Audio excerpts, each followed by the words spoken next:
Let's get her done. All right. So welcome everybody. This is a hot topic in that we're talking about that issue which is most important to real estate agents. Money, right?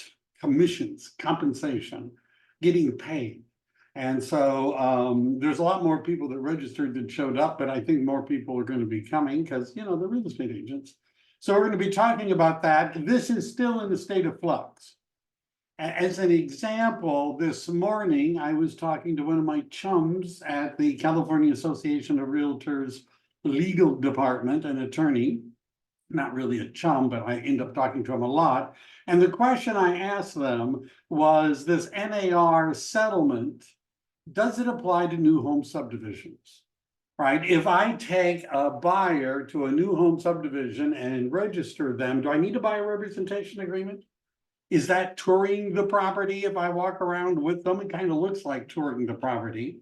But then on the other hand, if it's a new home subdivision, I'm not actually acting as an agent in that transaction. They're not going to let me write the offer. I won't, they probably don't even want me in the room when the offer is being written. It's a referral fee, right? Do I need it? The answer was from the attorney, oh, well, we got no idea, right? We don't know. Right, you know, that level of specificity has not been worked out. You know, originally she was saying, oh, well, you know, it's about, well, what about for sale by owners, off-market properties? We don't really know, right? We're not really sure about all that. So there's still a lot to be revealed. However, it wouldn't hurt for us to start getting ready for the big reveal, which hopefully will be coming up. Hopefully, that's not maybe the right word, but you know, by August, a lot of these things are going to be mandatory. And if you're wondering, by the way, what does that mean, mandatory? Right? I mean, it says it won't be in the MLS, the offers of compensation. I understand how the MLS can enforce that. They're just going to remove the field. Right, and if they see you trying to, you know, wiggle around by putting it in the private comments, they're going to discipline you, they'll fine you. I understand that, but the having a written representation agreement before you show property, who's going to enforce that and how are they going to enforce that? And they're not really sure. Right, your broker may want to see copies of it, I'm sure EXP will. But the MLS has said they're not actually going to require that you turn them in all the time, right? They're not going to require it, but if they ask to see a copy, you've got to give it to them.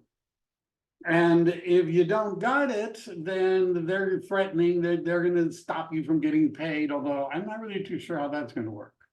So there's still a lot to know, but we ought to get our conversations down. We ought to start practicing. And so for my team, I'm revising the listing presentation. You're going to see some samples. I'm revising our buyer representation consultation. Again, I'm going to show you some samples, even though you guys aren't all on my team, which is, you know, your problem. I'm sharing what some of those samples are just because, you know, I feel generous. And then some of this I'm going to be putting on video that the team members can actually send to the client in advance. I'm going to be available to actually have these conversations. I've already done this a few times with Zoom, but we're going to talk about today the conversations that you could be having with buyers and sellers regarding the issue of compensation. I hope that's why you came, because that's what I'm going to talk about. Now, the folder that I shared, which says it's called New Forms NAR Settlement, I really couldn't think of anything, you know, better to call it. If you look, there's a whole bunch of sample documents. There's the new buyer representation, buyer broker compensation agreement.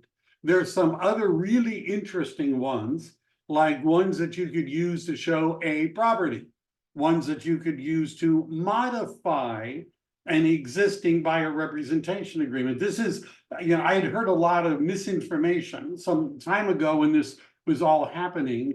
I heard some speakers say that once you sign the buyer rep agreement, that's it, you can't change it, there's no more. I asked the lawyers and they said, well, of course you can. contracts can be modified with the, consent of every party, right? And so the California Association of Realtors has written some of those. The one that we're going to be mostly referring to, I sure hope it made it in here, of all the different ones, is the broker compensation advisory. Now, I'm not necessarily going to read it to you, but I'm going to kind of explain it. This form right now, for example, at EXP, this is not a required form yet. Right? It's not on the checklist, at least as of last week, that says you got to have this. But when the new forms come out, which I believe is in June, right around the corner, when the new forms come out, this is going to be hardwired into the listing agreement, the residential listing agreement, as well as hardwired into the residential purchase agreement, the RPA. And basically what it does is it goes through an advisory. And the most interesting part, I think, is paragraph 3, which I sort of paraphrased in my presentation. How do you pay the buyer's agent?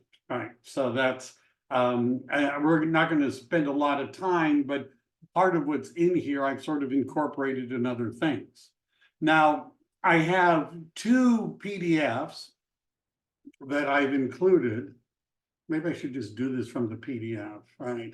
As an example, and this is right now a standalone presentation. I was tweaking it as of a few minutes ago. It's a standalone presentation. I originally was incorporating it to the team listing consultation / presentation, but it's kind of long. And what I'm thinking of doing, I'm just sharing this, is once I tweaked it a few more times to make a video of me explaining this from the point of view of the Michael Devlin group of VXP Realty. And then that could be shared maybe in advance with a potential seller so they could watch it. You could, if you're on my team, practice. I guess since, I'm doing this, even if you're not, you could borrow what I've done and practice it. But, or you could make an appointment when I'm available so I could do it. But I want to go through what it says and how the different conversations might come up. Now, personally, I'm on the more of the optimist side, right? There's optimists and pessimists about this, right? I always did you ever hear the, no, I'm not going to, it's a joke. I'll skip the joke. But I'm more optimistic. And the reason I'm optimistic is I don't believe that sellers don't want and won't want to pay a buyer's agent compensation. And I've asked this question many times on these, my little weekly sessions. And what surprised me when I asked the question is that virtually everyone got the answer wrong. But whenever I ask a more experienced agent, they always get the answer right. Now, if you're wondering what question is that, do most new agents, non-listing agents, what is the question that they almost universally get wrong? And this is the question. In a typical residential sale, when you see on the MLS that it says the buyer's agent gets 2.5%, is the listing agent getting the same amount of money, more or less? On average, do they get the same amount, more or less? And the answer is less. More. The answer is less. The answer is less, like 80–90% of the time. Less. Have you ever heard of real estate agents saying they list a home for 4%? Ever seen that? How does that math work? Well, they're putting it into the MLS at 2.5, right? They're taking what, 2, right? So I've seen agents that say, I'll do it for 3.5, right? Because they're putting it in at 2.5 and they're taking 1. I've seen a lot of listing contracts. I've been involved in large groups of agents. And I'm telling you, most of the time, the buyer's agent is getting paid more. And if you go through all my 700 videos, and you look at some of my even older videos, what I did about how you should work with buyers, you'll notice that hardwired into my slides is that typically the buyer's agent gets paid more. I'm hearing a lot of noise back there. Should I be reading everybody's comments, or how about this? Wait to the end. I'm going to mute everyone. By the way, when I asked over the weekend, I had an agent call me that's been around a lot. I asked her that question. She said, like, the listing agent gets paid less. And in fact, the reason that it says in the residential listing agreement a breakdown as to how much the listing agent gets and how much the buyer's agent gets was not necessarily to protect the listing agent. It was done so that listing agents couldn't list it for 4, take 2.5, and then give 1.5 to the buyer's agent, because the sellers didn't like that. The sellers didn't like it. The sellers didn't like it that the listing agent was taking the lion's share of the commission. They wanted it to be offered to the buyer's agent to incentivize the buyer's agent to sell the property. And many times when property isn't selling, what is the solution? I hear my agent say, well, maybe if we offered a bonus to the buyer's agent.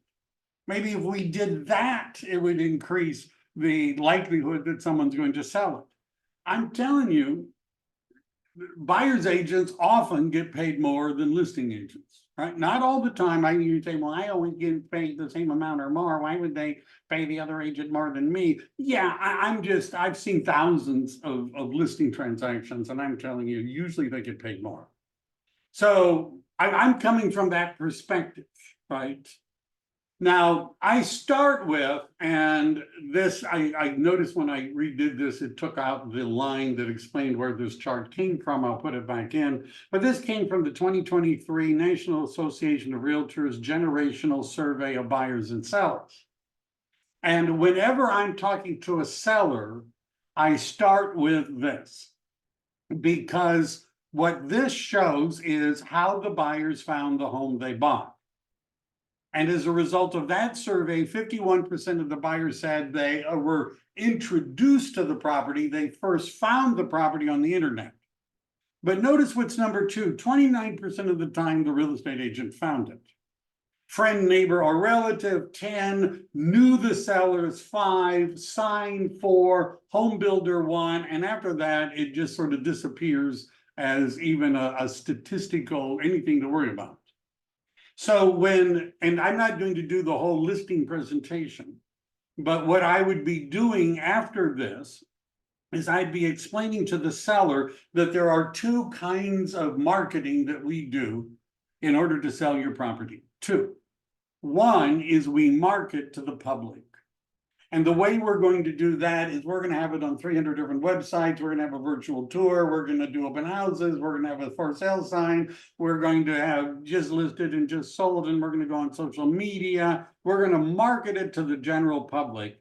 But the other group of people that we market your property to are real estate agents, because about 1/3 of the time they find the house for the buyer to buy. And we certainly don't want to lose that. Now, marketing to other agents would include things like and you understand, in between these 2, I would be talking about our marketing plan in general, but because we're only talking about commissions for buyer's agents. And by the way, does everybody understand why I'm starting with seller conversations? I hope everybody understands that. I do have buyer conversations coming up, I promise, but I'm starting with conversations to have on a listing appointment. And the reason I'm doing that is because if sellers continue to offer buyers agents compensation, then we don't have very many problems, right, when it comes to this, right? Our problems are significantly less. So the first thing to do is to talk about, what do we say to a seller who says, hey, I hear I don't have to pay real estate buyer's agents compensation commissions anymore. I don't have to pay the buyer's agent commission anymore. I don't want to pay the buyer's agent a commission anymore. I'm not going to pay the buyer's agent a commission. What are you going to say? Right now, two things that I would just as an overview start with. Number one, don't refer to what we're talking about as the buyer's agent commission. Get those words out of your mind, right? We're not talking about a buyer's agent commission. We're talking about a cooperating broker's compensation. Cooperating broker. Doesn't that sound better? They're cooperating. They're a broker that's cooperating with us. See, if you ask a seller, do you want to pay the buyer's agent's commission? They're going to say, well, no, of course I don't. So the second part, besides the framing of it, is that we want to focus the sellers on what is the plan? What is the goal? Right? Keep your eye on the prize. And what is the prize netting the most money when you sell your property? And how do you net the most money when you sell the property? The answer is you expose the property to the greatest number of qualified potential buyers. The more, all buyers are not equal. We're going to talk about that. But the more buyers that see it, the more likely, this is what I always say on the listing appointment. I say, think about, you need a new jacket, shoes. You go to a store. You're trying on jackets. You find one, it looks great on you. It's the right color, the right style, the right fit. But you look at the tag and it's more expensive than the other jackets that are on the rack. Do you still buy it? Now, most people are going to say, well, yeah, I want to buy the one that fits best. You see, seller, our goal as a real estate agent is to find the buyer who your home fits best. See, all buyers are not equal. We might be able to sell it anyhow, but the question is for how much. If we expose your property to the greatest number of qualified buyers, we're more likely to find the buyer for whom your home fits best, and they'll pay more than other buyers will. Sure, we'll find a buyer that'll buy it, but they won't pay as much, right? Does everybody understand the framing then? It isn't about, I would actually say to a seller, because this is very similar to a for sale by owner conversation, is your goal to pay the least commission? Or is it your goal to net the most money? Which of those is the goal? And you're like, well, the goal is to net the most money. Great, let's talk about how to do that.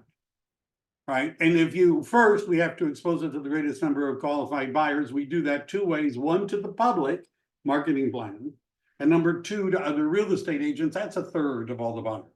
How do we market it to agents? Well, we put it on the multiple listing service. We put it on the board tour, personal promotion. We identify the agents that are selling properties in that area. How do we do that? We use the MLS. If you don't know what reverse prospecting is, shame on you. Right? Shame on you. Call your MLS and ask them. And what reverse prospecting is it allows you, all the MLSs have this, to see all of the agents that have set up MLS searches that your property fits. And then you can find the agent's contact information. And you can text them, you can call them, you could email them and say, hey, did you see the property I have over at? You could set board meetings where you get up and pitch it, and offers of compensation. This would comprise what we're going to do is a structure, marketing it to other agents. So I would also go through the history of compensating cooperating agents, and I would point out that it has never been an obligation. Now, you might say, well, wait a second. It always said that we had to do something. You could have put in $1. Sellers could have always put in $1 as how much the buyer's agent is getting. And for years now, in some areas more than a few years, they could put in 0. In Oregon, there was an MLS that 8 years ago changed the rules that said sellers could put in zero. And they found no change in the amount of compensation buyers agents were getting. So even today, even though the rule isn't in place, we could list your home and put in zero. But sellers don't do that. And the reason they don't do that, by and large, is they get more exposure by compensating cooperating agents. Also, I would point out that despite what you read on the internet, there isn't a standard commission of 6%. They've been negotiable. Believe me, anybody who's been on a lot of listing appointments know that the idea of negotiating the commission has not been lost on many homeowners, because they'll negotiate with you, right? And other real estate agents have billboards up that say that they'll do it for 1% on the listing side. I mean, you know, they send out postcards saying, I'll list it for 1%. And this is true in expensive neighborhoods. I'll pay for the inspections and the reports. I'll pay for staging. I'll pay to have your house cleaned. I'll send you a pod for moving your stuff. 1%, I mean, this is a very competitive. So commissions are negotiable. The average national commission is a little bit below 5%. Gaining a competitive advantage, because we want to, you know, get the most money possible. Over 90% of buyers have agents. Now, I used our MLS. I'm in MLS listings. I know some of you are from other areas.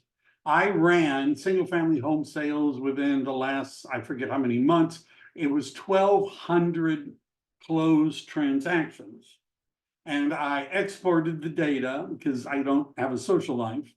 And I then used artificial intelligence to analyze the data. And what we were looking for is how often did the listing agent represent the buyer? And it was less than 5% of the time, right? 95.8% of the time, the buyer had their own agent, right?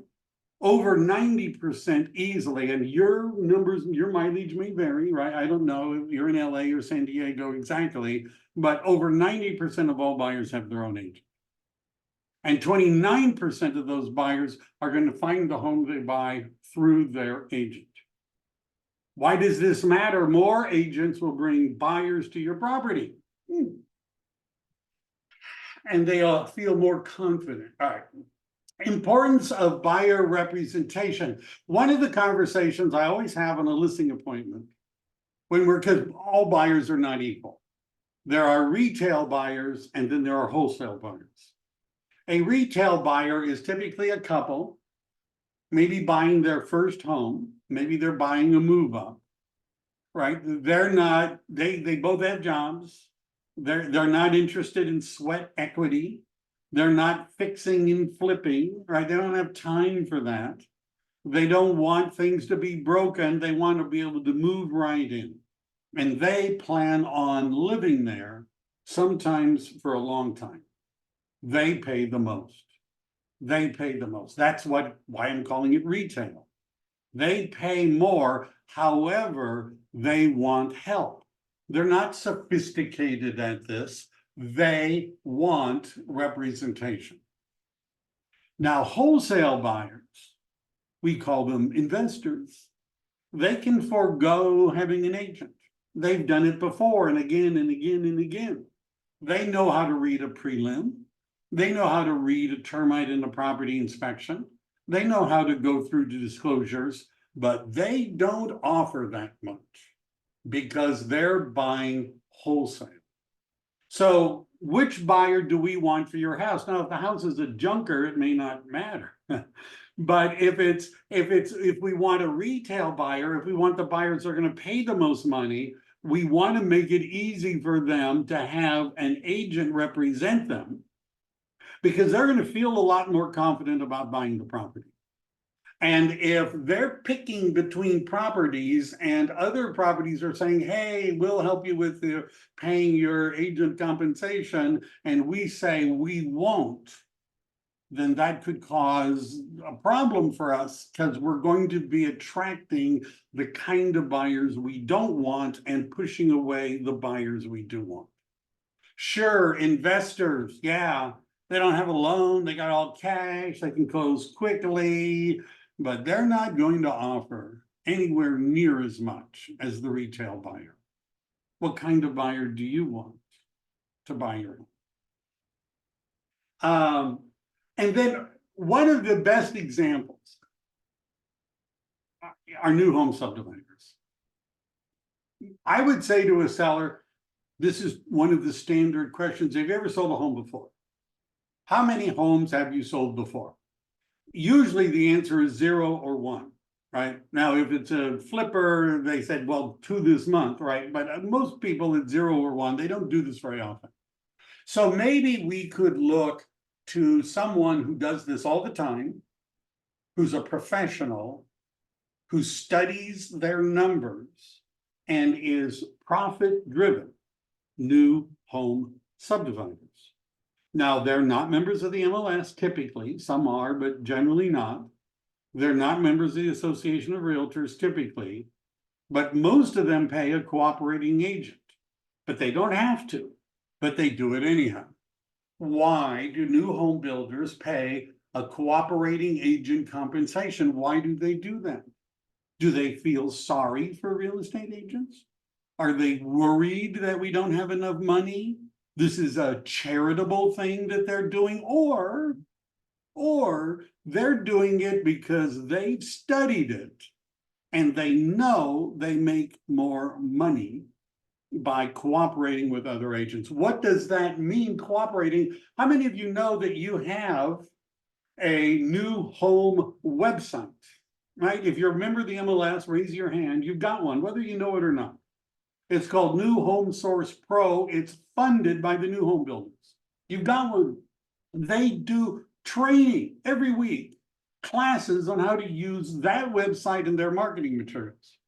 If you use their New Home Source website, which is branded to you, and you share it with your clients, and one of your clients sees a property and clicks on it, the lead goes to you so that you can connect your buyer, your client, to that new home builder. And then they pay you a referral fee. All right. They host open house events. Depends on the market, but I've been to many lunches, wine and cheese parties, sponsored. But why are they doing this? Because they understand that cooperating and marketing with other buyers' agents gets them more money. They know what they're doing. Other examples, commercial real estate. I was a commercial mentor in a large office. Don't want to say the brand. Part of another brand for a long time, let's say that we had a commercial division. I've seen lots of closing statements for commercial real estate transactions. You know, they look a lot like residential transactions in that the seller is paying the buyer's agent a cooperating compensation. But most of the big commercial companies are not members of the Association of Realtors. They're not members of the Multiple Listing Service. They don't have to pay another agent a commission, but they do. In fact, our standard presentation, which we call a proposal in the commercial world, among our marketing list includes cooperating with other agents, because the commercial sellers want to see them. For sale by owners, 75% of them pay a commission to a buyer's agent. They don't have to, they're not required to, but they do it anyhow because they want the exposure they get from doing it. Does everybody understand why the idea that, oh my gosh, no one's going to ever want to pay us, may not, I'm not saying no one's going to come to that conclusion, but it may not be as bad as, well, the internet thinks. Who pays the cooperating agent? I asked this question to the experienced agent. She immediately got, who gets paid more, the buyer or the seller's agent? Easy. Who pays for the buyer's agent or the cooperating agent? She said, well, the seller does. I said, really? So the Seller puts money into escrow. Seller writes a check. Is that what happens? Well, no. All the money that is used to pay agent commissions and closing costs, buyer or seller side, all the money comes from the buyer and the buyer's lien. Now, it's true back in the bad days, the dark days of real estate. I actually had a seller who had to write a check in order to sell his house because it was upside down on the loan. But that was a long time ago, right? Sellers don't put money into escrow, only buyers do. So that's where the money comes from. It's built into the price. And yes, there's closing statements back and forth, but the buyer's the one who actually pays everybody's commission. They pay the listing agent's commission, they pay the buyer's agent's commission, they pay the seller's closing costs and the buyer's closing costs, because that's where all the money comes from. It's built into the price. Do buyers have closing costs? I'm going to show you a little AI magic in a moment. I don't know how magical it is. But one of the things that I would do if I'm talking to a seller is talk about, because one of the things you're going to hear is, well, why doesn't the buyer pay their own agent? Why not? Why don't they? Well, first of all, buyers are already paying closing costs. Now, it depends on which county you're in, whether or not they're paying all of the escrow and title or half of the escrow and title or none of the escrow and title, but they still have other closing costs. There's loan origination fees and appraisal fees and title insurance and recording fees. There's a lot of costs. And that is added, they may not be able to afford to pay for an agent's compensation as well. So one of the things I did is I went to one of the AI programs, ChatGPT. Now, let's say I'm going on a listing appointment. This is what I would have. And for the people on my team, I have a list. I'm making homework before the listing appointment. And one of the things that we're going to look for is, what did the seller pay when they bought their house? And what year was that? Now, the reason I want to know that, and you can see I simply asked ChatGPT, because I'm using a hypothetical house for sale that was purchased 10 years ago, right? That's what I'm going to use. And notice they gave me a really nice formula. And basically what they're saying is that it's about doubled, which, by the way, even many years ago, if somebody asked me, I would say values in California double about every 10 years. So it doubled about every 10 years.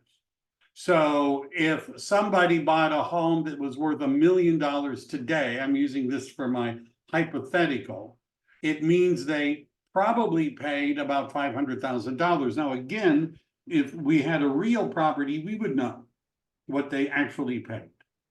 Now, the other thing I asked ChatGPT, God bless it, is what is about the Housing Affordability Index, the HAI, and how was it in 2014 when the seller bought the property? Notice it was 63.10%. What that means is that 10 years ago, 63% of the people in Santa Clara County could have afforded to buy that $500,000 home. How about today? Now that home is worth $1 million. How about today? Only 20%. Only 20% of the households can afford to buy that home, because the household affordability index has gone down that much. Now, if you're nerd, right? If you just reek nerd, then you'll like this. The California Association of Realtors has a purchasing power calculator, which does a lot of things I don't really care about. But one of the things that it will do, and I've already, done this a couple of times. Here, let me just pull this up. So I've already done a few screenshots. All right. So one of the things I did is I took the calculator, and this is here. Let me go back. I want to do the other one first. So this is a screenshot I also asked ChatGPT, what was the average annual income back in 2014, Santa Clara County? 110,000. So what was the interest rate back in 2014? About 4%, a little bit more. That's what it was. And I put in those two numbers, 20% down, medium, and what it says is that a person making the average amount of money in 2014 at the average interest rate could afford a house above what would be median, 645,000. How about today? What is the median income of Santa Clara County? 180,000. But the interest rate's about a little over about 7, let's just say 7%. So given the same numbers, somebody today could afford 811,000. So the question is, if we'd have to keep increasing the annual income until we got to 1 million. But does everybody see where I'm going with this? It might be valuable to show the seller that buyers today have way more financial problems to overcome, challenges. They're not problems, they're challenges than you did when you bought the house. That you did. Because the seller may not really realize what the mortgage payment would be and what you would need to qualify. Right. Where am I? That's not it. That's not it. Anyhow. So I would maybe talking about that, and obviously rolling it all into the transaction makes a lot more sense than the buyer paying it separately, because they may not be able to do that. Also, think about this. If you're a listing agent, what we're going to be doing is having variable commission. If the seller says, I don't want to pay the buyer's agent anything, you handle all of that. Well, now we're talking about a bigger percentage on the listing side. Because what they're asking me to do as the listing agent, if they're not paying a buyer's agent compensation, I'm going to have to do all the jobs of all the buyers. I'm going to be the one showing them the property, all of them, because they don't have an agent with a lockbox key. They can only come on open houses. I'm the one, if there's 10 offers, I have to write all 10 offers? Really?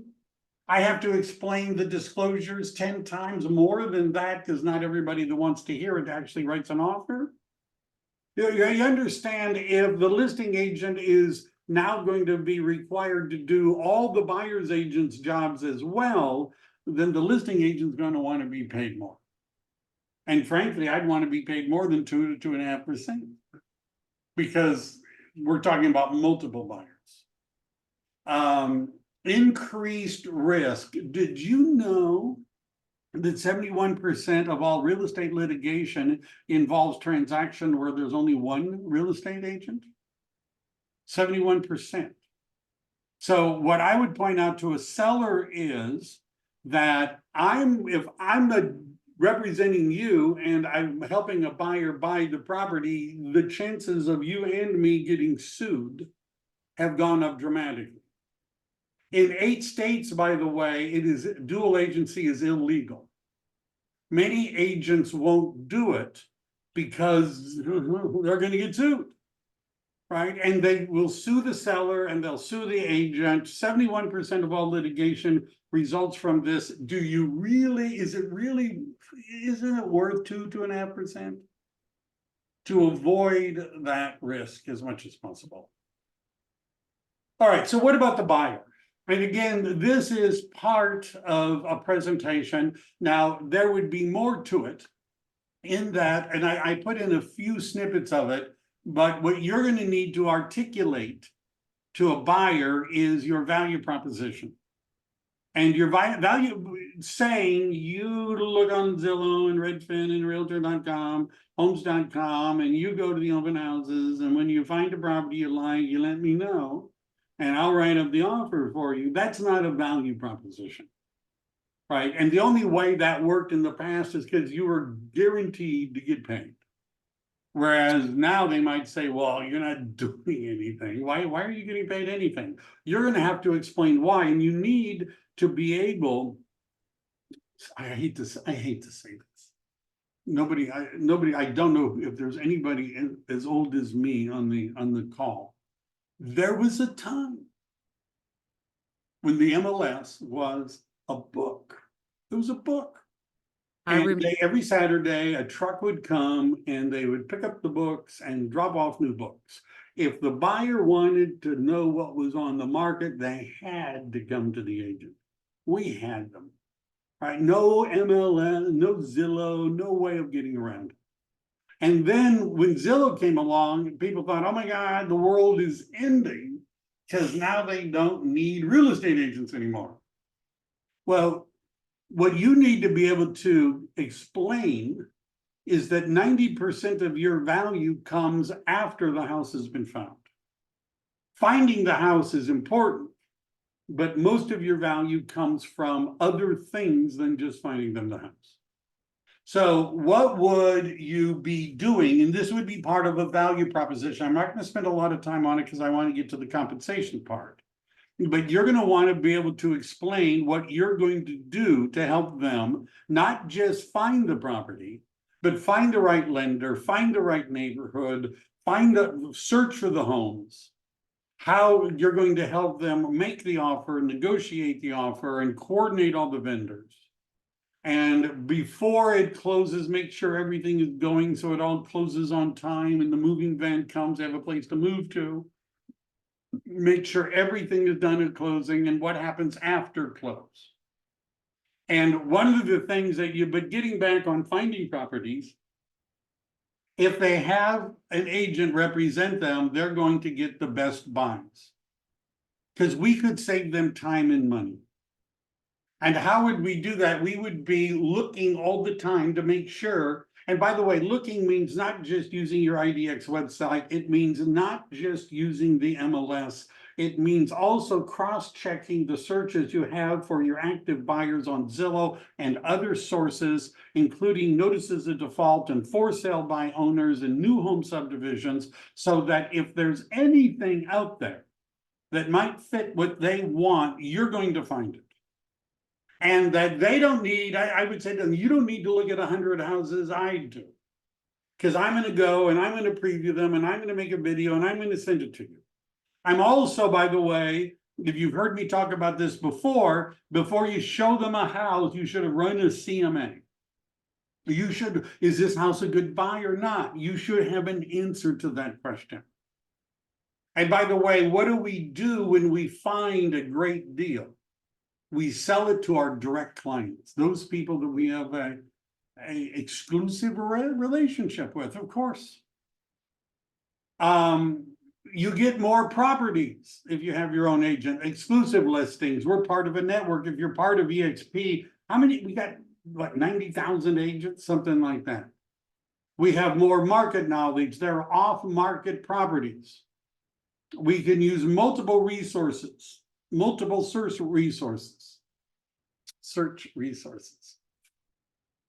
EXP has something called exclusives. We have the largest database nationwide of non-MLS, that's what we usually mean by exclusive, properties. And why aren't they in the MLS? Because the seller doesn't want to, or they're giving us early access, and you can not only find them as an EXP agent, you could set up searches and you could share them with your buyers. And by the way, depending upon what MLS you're in, you also, and I'm going to make a slide, but it varies by MLS. In MLS listings, we have something called members only. Members only properties don't show up on Zillow, Redfin, Realtor.com. They don't show up, but they show up to us as agents.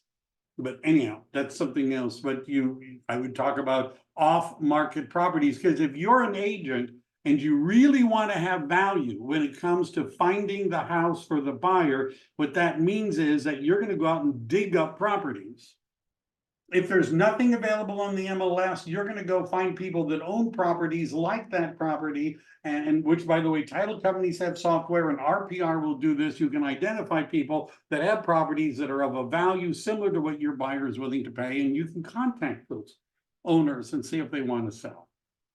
So 47% of the buyers found the home on the internet, but 29% the agent found it. We can find non-MLS properties, new homes, off-market sellers means you're identifying properties that would fit the buyer's criteria, for sale by owners, distressed properties. Yes, it sounds like work. This is just something that I would always share. Act fast. Don't wait for the open house. Now, you say open houses they can go to by themselves. Seeing the property during the week, the lockbox key, right? Somebody's got to open the door. And we want them, how many of you have ever looked at properties and, oh, we're gonna go look at them this weekend with the buyer because they're having an open house, so that'll make it easy for me. And then by Friday, there's no longer an open house. Why? Because somebody bought it during the week. Darn, we didn't even get to look at it, right? NAR summary settlement. In case they say, well, I hear that, real estate agents aren't, can't represent buyers anymore. That's what it says on the internet. I have to pay you. I hear that too. So what actually happened in the NAR settlement? It prohibits broker compensation offers on the MLS. One thing. Two, it requires a written agreement with buyers. That's pretty much it. Right? It doesn't change exactly how much the commissions are. It doesn't say that. Right? What it does not do, it does not eliminate buyer's agents. It does not imply that buyer's agents are not going to be paid by sellers. It does not mean that property prices are going to drop. The reason prices are high have nothing to do with real estate agent commissions. There's interest rates, there's lack of inventory. It appreciates, doubles every 10 years. And the amount of compensation that agents are paid are not covered. So one of the things that is a form included in the residential listing agreement, the RPA, the residential purchase agreement, easy for me to say, is the agency disclosure form. You know that form that we never pay any attention to? Just sort of there, we say, sign here, I remember a time when we were expected to explain it. You might want to explain it. Because there are three agency relationships. There's the seller's agent who represents the seller. They have a fiduciary duty. Fiduciary. It comes from the same Latin word that fido, the dog, the dog comes from. It means faithful. So the listing agent, the seller's agent, is faithful to the seller. That means their job is to negotiate the highest price possible and the best terms possible for the seller. Then there's a buyer's agent. They have a fiduciary duty to the buyer, which means the buyer's agent's job is to negotiate the best price for the buyer, the lowest price, with the best terms possible. And then there's the double agent. The dual agent. I thought they shoot the double, but anyhow. So this is a little more touchy. 8 states, by the way, this is illegal. Right? In 8 states, it is illegal for a real estate agent to represent a buyer and a seller. In California, it's not illegal, but there's also a way to avoid it. And I would point out, this is like getting divorced and using the same attorney your spouse is using. What, to save money? Yeah. Right. So they have some duties to both parties, but they don't disclose confidential information like financial motivations, bargaining positions. You don't get the same level of representation. Now, problems with dual agency, you got to make this bigger. The problems with dual agency is there's obviously a conflict of interest. The seller wants to get the most money possible. The buyer wants to pay the least money possible. It's hard to be loyal to both parties at the same time. How do you do that? There's confidentiality concerns. Remember the issue of litigation? If there's one agent in the transaction, that increases the likelihood of lawsuits dramatically. And how can you get trust if you're representing both the buyer and the seller?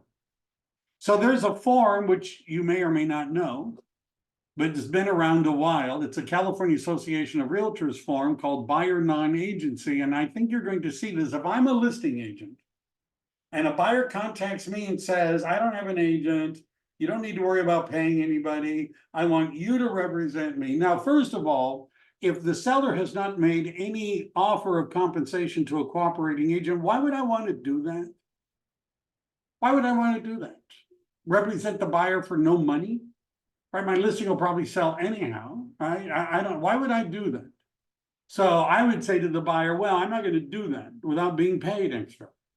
And do I really want to be a dual agent? Because splitting that fiduciary duty causes real problems legally. So what I'm going to say is I'm going to have you sign a buyer non-agency agreement, which says that I'm going to help you fill out the forms, but I'm not your agent. I'm not representing you. I'm not going to tell you anything other than what I would have to tell anyone else. The seller's broker does not represent the buyer. Everything is done to benefit the seller. Information disclosed to the seller's broker will be told to the seller. Providing forms does not establish an agency relationship. You're going to see more of this. Representation. So what are the choices? Are you texting me, Monica, too? These are your options if you're a buyer. You can have your own agent to guide and counsel you. You could not have any agent help you, or you could work with the listing agent. Best is to have your own agent. Why? Access. You're going to see more properties if you have an agent. Somebody will represent you. You'll have somebody who's an expert that would help you with local market conditions and pricing. Who do you want to give you advice on how much to offer? The agent who's legally obligated to get the most money for the seller, or your own agent? Now, who works for who? I already sort of did this. There's a study done by Sprint, relocating people.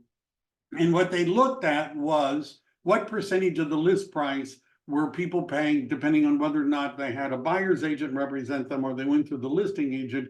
And they found that on average, that the buyers that went through the listing agent to write the offer paid 5% more than the buyers that had their own agent, 5% more.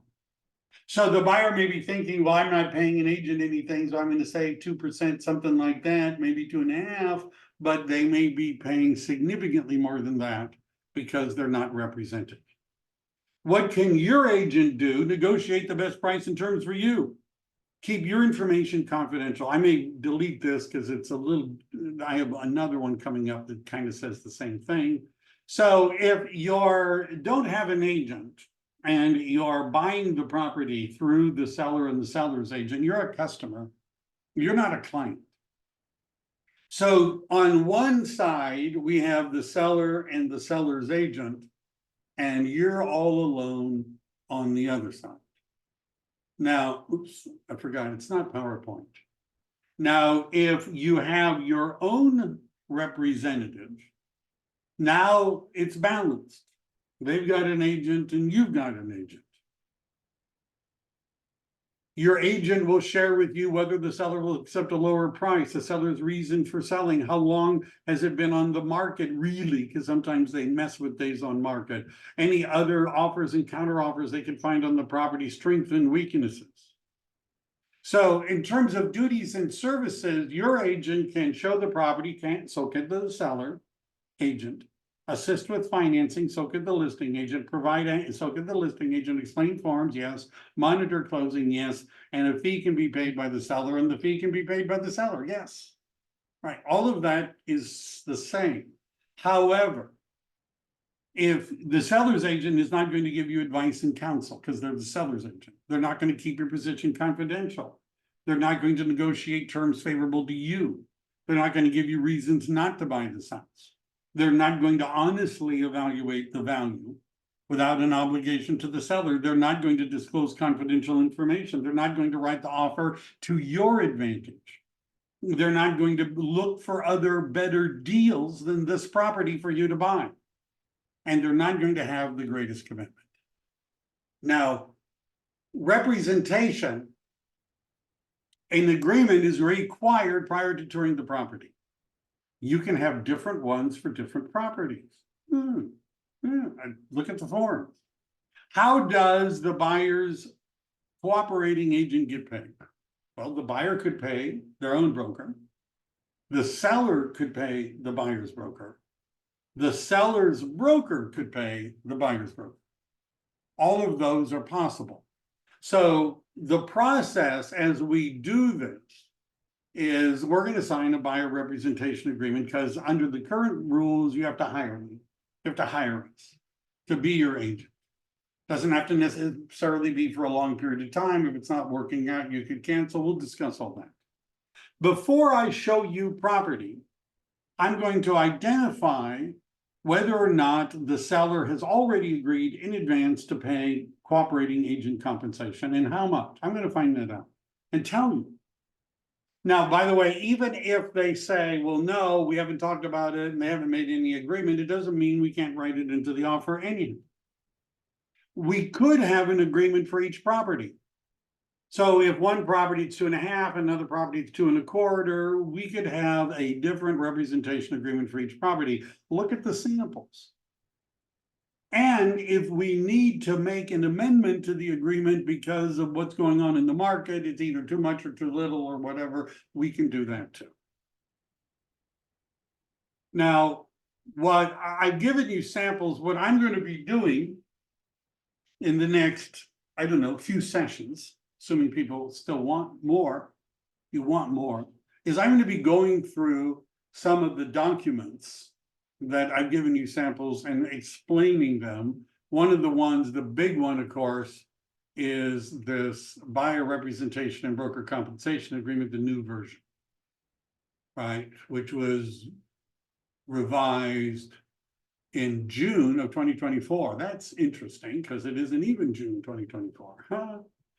But it's a time machine. I went into the future in order to get it. Let me see, are there any real big questions that I have to answer? Let's see. Mostly, I think it's my artificial intelligence asking questions. Anybody want to, which are the 8 states? Ask Google. Pamela, did you have a question? Yes, please. How do I use, earlier you mentioned the folder that we could see something to access. I pasted in, I begged people to. We only got the like a PowerPoint. Well, that was in the folder. So if you're looking at the PowerPoint, you must have seen the folder. No, we only saw the PowerPoint. That's in the folder. How many of you got a link to a folder? Would somebody help me out here? Yeah, I get the link. Got it. So I'm not the only one who thinks that a folder was pasted in with a whole bunch of stuff in it. So I've done it again. Okay, thank you. And it's okay. And I think that if you click on the link, now I don't know why, it's just because that's all I've got. But this is what it should look like, what's on the screen. It's not just that one thing. Right? Yeah, it is. What I'm seeing is just the one document, but okay. Well, I don't know. I don't know. For me, Hey, I'll- Michael, Me too. it's, I'm only getting that one thing. Well, but gee, I don't know. Let's try this. So I didn't know that. I did not Mike- know that. Nobody, Michael, it's the same for me too. well, then I will, if everyone sends me $1, I will. See, I did not know that. What's until- your Zelle or Cash App or Venmo? And all of them, I want $1 for each one. So try that. See, I didn't realize that it was only until just now. All right. So that would explain things. Yeah, no link. So now you're going to see all these really interesting forms. And both presentations, correct? Nope. Nope. Could somebody confirm that when you click on the last link I put in, The last link, did you send it to everyone? I share, let me see, maybe, Not I pasted I yet. think you have to go back. just a second, no, just a second, because people were texting me, and so it went back to the person that was texting me. So how about that? Okay, it says request access. Yes. I wish I had known that it was at the beginning of this, but here, let me